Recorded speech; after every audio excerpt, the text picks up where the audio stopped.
नमस्कार, आप देख रहे हैं सिटी मैम न्यूज। मैं प्रीति चंद्रा एक बार फिर हाजिर हूँ सहारनपुर बुलेटिन की बड़ी खबरों के साथ। लेकिन उससे पहले नजर डालते हैं आज की कुछ अहम सुर्खियों पर।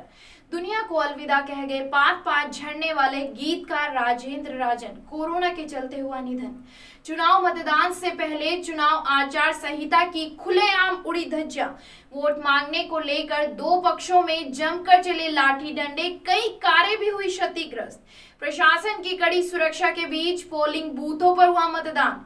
डीएम व एसएसपी ने लिया व्यवस्थाओं का जायजा, लोगों की लापरवाही कर रही कोरोना को बेकाबू। अब खबरें विस्तार से। प्रसिद्ध गीतकार और कवि राजेंद्र राजन का कोरोना इलाज के दौरान हुआ निधन। बसपा सांसद हाजी फजलुर रहमान ने जताया दुख। सहारनपुर के मशहूर कवि और गीतकार राजेंद्र राजन का कोरोना के चलते आकस्मिक निधन हो गया। कवि राजेंद्र राजन पिछले 4 दिनों से मेडिकल कॉलेज पिलखनी में कोरोना संक्रमण का इलाज करा रहे थे, जहां आज सुबह 4 बजे राजेंद्र राजन ने अंतिम सांस ली।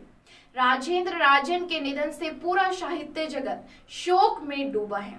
उनके निधन पर साहित्यकारों ने शोक व्यक्त करते हुए इसे हिंदी जगत की अपूर्णीय क्षति कहा है।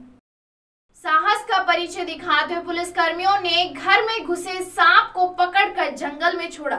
सहारनपुर में एक अजीब नजारा देखने को मिला, जहां लक्ष्मणपुरम कॉलोनी में सांप घुसने से घर में अकेली महिला ने तुरंत 112 नंबर पर सूचना दी। सूचना पाकर पुलिसकर्मी मोहल्ले में पहुंचे। पुलिसकर्मियों ने साहस का परिचय दिखाते हुए सांप को पकड़कर जंगल में ले जाकर छोड़ दिया। मोहल्ले वासियों ने PRV 969 पर तैनात पुलिसकर्मियों का हार्दिक धन्यवाद भी व्यक्त किया। लोगों की लापरवाही कर रही कोरोना को बेकाबू। कोरोना की दूसरी लहर के कारण कोरोना के मामले लगातार बढ़ते जा रहे हैं। हालात यह है कि कोरोना बेकाबू हो गया है। प्रतिदिन कोरोना के मरीजों की संख्या में इजाफा हो रहा है। इसके बावजूद कुछ लोगों की लापरवाही बढ़ती जा रही है। कोरोना को लेकर लोग बिल्कुल भी जागरूक नहीं है। बाजारों में सोशल डिस्टेंस की अवहेलना की जा रही है। वहीं लोग मास्क का प्रयोग भी नहीं कर रहे हैं। 2 गज की दूरी का कहीं कहीं कोई पालन नहीं हो रहा है। दुकानदारों की ओर से भी सैनिटाइजर का प्रयोग नहीं किया जा रहा है। अगर यही हालात रहे तो कोरोना के बढ़ते मामले एक और लोगों के लिए काफी मुश्किलें पैदा कर सकते हैं। त्रिस्तरीय पंचायत चुनाव को सकुशल संपन्न कराने हेतु जनपद में निरंतर भ्रमणशील रहे डीएम एसएसपी।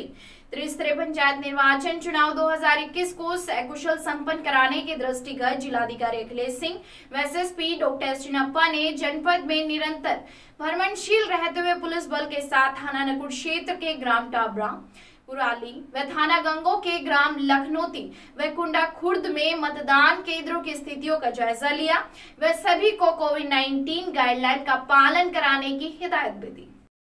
चुनाव आचार संहिता की खुलेआम उड़ी धज्जियां।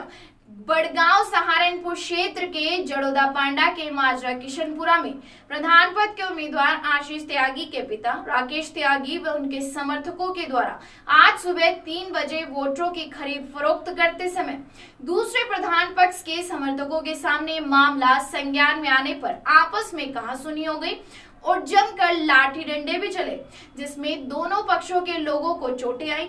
इस दौरान वहां आगजनी भी हुई। आपको बता दें कि जिसमें एक कार पूरी तरह से जल गई, दूसरी कार में भी तोड़फोड़ की गई। देखिए इस पर एसपी देहात अतुल शर्मा ने क्या कहा, सुनिए। बड़गांव के जड़ोदा पांडा में एक घटना हुई है। बताया जा रहा है कि वोट मांगने को लेकर 2 पक्षों के बीच विवाद हुआ है और एक आगजनी भी की है, गाड़ी को फूंक दिया गया है, घायल भी है। क्या कुछ पूरी घटना रही है? ये थाना बड़गांव में ग्राम पड़ता है जड़ौदा पांडा। वहाँ ये कल रात की घटना है। 2 प्रत्याशियों के बीच जो है वो आपस में विवाद हुआ और फिर उसमें जो है एक प्रत्याशी जो है उसको थोड़ी चोटें हैं, जिस पे कि तत्काल उसको पुलिस द्वारा हॉस्पिटल पहुंचा दिया गया, जहां उसका इलाज कराया जा रहा है। और इसके बाद जो है जिस पक्ष को चोटें थी उस पक्ष द्वारा जो है दूसरे पक्ष की एक गाड़ी को आग लगा दी गई। इसमें हम लोगों ने एक जो आदमी है उसको पकड़ लिया है और बाकी लोगों के खिलाफ आगे कार्रवाई की जाएगी। थाना देहात कोतवाली व थाना जनकपुरी क्षेत्र के गांव में कड़ी सुरक्षा के कड़े इंतजाम।